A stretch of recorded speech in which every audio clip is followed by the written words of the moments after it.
Monport has kind of taken the idea of basic bare bones machine and improved upon it. And they offered to send this machine out to me. I was a little hesitant because I was reflecting back to my days of the M40.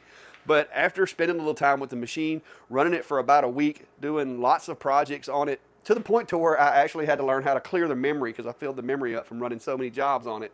I'm surprised. I am pleasantly surprised. The machine is fairly compact.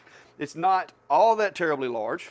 So if you're looking at getting one of these guys, you're gonna need about, I'm gonna say about 36 inches to kind of have yourself a little wiggle room. So you're looking at 36 inches is about there. That gives you enough room that you could reach in here if you needed to. It's a little tight. I would avoid getting that close. The one thing that I think is kind of cool is they've kind of built the whole machine basically out of acrylic. So you can see like the inner workings of the machine.